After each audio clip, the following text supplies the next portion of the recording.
बिस्मिल्लाहिर्रहमानिर्रहीम। बॉस, बीवी और घोड़े से एक कदम पीछे रहना चाहिए। घोड़े को तो छोड़ देते हैं क्योंकि ये नापेद हो चुके हैं, वैसे भी शहरों में नहीं मिलते, और इवन के लोग अपनी शादी पर भी अब घोड़े पर नहीं बैठते, तो घोड़े को छोड़ दें। अब रह जाती है बीवी, तो हमारा चूँकि प्रोफेशनल चैनल है तो बीवी को भी छोड़ देते हैं। ये मियाँ जाने और बीवी जाने, उनके आपस के मसले हैं।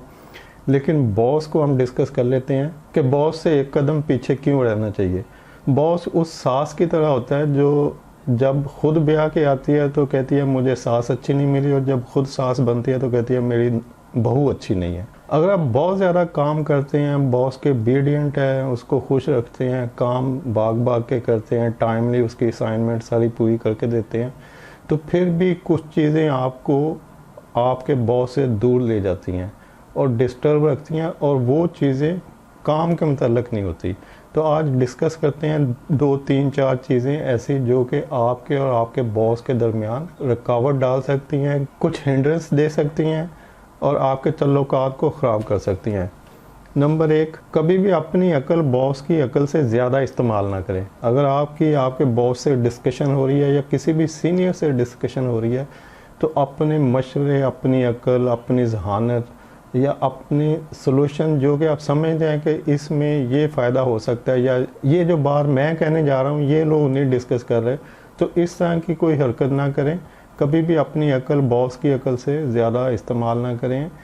हाँ, अगर फिर भी बहुत ज़रूरी हो मशवरा देना, आप समझ जाएं कि मेरे मशवरे से काम हल हो सकता है, तो फिर बॉस को इस तरह से मशवरा दें कि उसको ये एहसास ना हो कि आप उसको कुछ सिखा रहे हैं, उसको ये पता लगे कि आपने ऐसे ही कुछ हिंट सा दिया था, पॉलिश उसने किया है, जो भी उस आइडिया के ऊपर काम किया है, उसको निखार दिया है, वो आपके बॉस की वजह से हुआ है। आपने तो जस्ट एक बात की थी।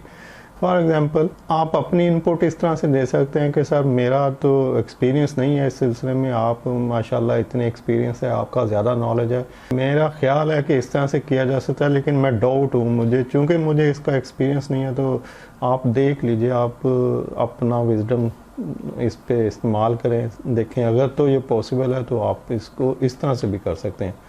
तो अब आपका बॉस सुनेगा और सुन के इग्नोर कर देगा, अच्छा हाँ ठीक है यार हो सकता है, लेकिन चलें देखता हूँ, मैं इस पे गौर करता हूँ।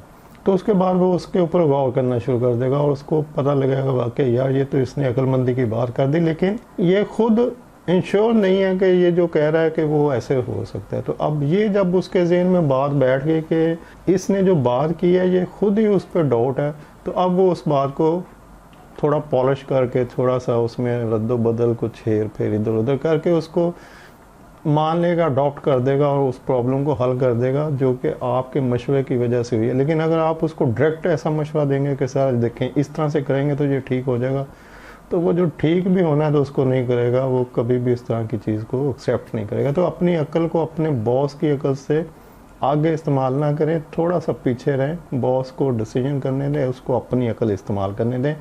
अगर आपकी अकल ज़्यादा है तो इसका मतलब है कि आप अब नेक्स्ट लेवल की पोजीशन पे जाने के लिए तैयार है। मैंने अपनी फ़र्स्ट जॉब अपने 5 साल के बाद छोड़ दी थी कि जो भी करता था डिसीजन मैं करता था, मेरा बॉस मेरे किए हुए काम को एक्सेप्ट कर लेता था। तो मैंने सोचा कि अब खुद अपना बॉस बनना चाहिए। नंबर 2 है, अपनी गाड़ी कभी भी बॉस की गाड़ी से बड़ी ना लें। अगर आप खाते पीते गाने से तल रखते हैं, आप अफोर्ड कर सकते हैं, या आपने बैंक लोन से बड़ी गाड़ी लेने का इरादा कर लिया है, तो पहले ये देख लेंगे कि आपके बॉस के पास उससे छोटी गाड़ी है। अगर उससे छोटी गाड़ी है तो उससे बड़ी गाड़ी कभी ना लें। इससे आपकी वो सारी स्ट्रगल जो है ज़ाया हो जाएगी। आप जो उसके गुड बुक्स में है, जो उसके काम भाग के करते हैं, वो सारी चीज़ें ख़त्म हो जाएंगी। आपकी वो स्ट्रगल का कोई फ़ायदा नहीं है जो आप काम में करते हैं अगर आपने अपने बॉस से बड़ी गाड़ी ले ली। तो एहतियात करें, गाड़ी बॉस की गाड़ी से छोटी रखें या बराबर रखें, लेकिन बेहतर है कि छोटी रखें थोड़ी। नंबर 3 है, कभी भी अपनी ड्रेसिंग बॉस की ड्रेसिंग से बेहतर ना करके आएँ। नीट एंड क्लीन कपड़े ज़रूर पहनें और बेशक डेली चेंज करें, लेकिन इस तरह की ड्रेसिंग, नए कपड़े, नए ब्रांड या कॉस्टली ब्रांड बिल्कुल ना पहने। हमेशा बॉस से थोड़े से नीचे कपड़े पहने, कुछ ऐसे कि जैसे मुझे पसंद था कि मैं रोज़ एक नई शर्ट चेंज करूं, तो अब उस वक्त तो 300-400 रुपये की शर्ट आ जाती थी, तो बंदा वीकली भी एक खरीदे तो उसके पास 3-4 माह में इतनी शर्ट्स होती थी कि लगता था रोज़ ही बंदा एक पहन रहा है। और अभी भी कोई मसला नहीं है, वो लोग जो 1 लाख 1.5 लाख 2 लाख सैलरी ले रहे होते हैं, अगर वो वीकली एक आध शर्ट ले लेते हैं 2.5-3 हज़ार की, तो उससे कोई फ़र्क नहीं पड़ता। लेकिन जब आप उसको पहन के ऑफिस में जाएंगे तो फिर फ़र्क पड़ेगा। तो उसका मैंने जो तरीका निकाला, मैंने वाइट शर्ट परमानेंट रखी, लेकिन मैं वीकली नहीं ले लेता था।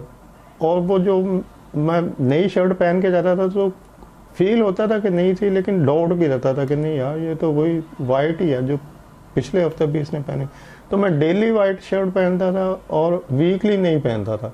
तो इस तरह से अगर आप ये तरीका अपना लें तो ज़्यादा बेहतर है, या अगर आप नहीं अफोर्ड करते तो बेहतर तरीका है सेविंग करें। फ़िज़ूल पैसे ज़ाया करने की ज़रूरत नहीं है। बॉस से थोड़ी सी कम ड्रेसें रखें ताकि आपके रिलेशन बॉस के साथ अच्छे रहें। देखिए असल चीज़ है आपका काम। जब आप काम में एफिशिएंट हैं, आप काम में ज़्यादा स्ट्रगल कर रहे हैं, मेहनत कर रहे हैं, टाइम दे रहे हैं, आप बॉस की गुड बुक्स में हैं, तो फिर दूसरी चीज़ों की वजह से बॉस को डिस्टर्ब नहीं करना चाहिए। अपनी रेपुटेशन को और बढ़ाएं, एज इट इज़ रखें, और अपने 2-3 चीज़ें जो है ना, जो भी बॉस के साथ मैच कर रही हैं, उनको थोड़ा सा पीछे ले आएँ ताकि आप बेहतर तरक्की कर सकें और सुकून से अपनी जॉब में स्टे करें। वीडियो देखने के लिए शुक्रिया।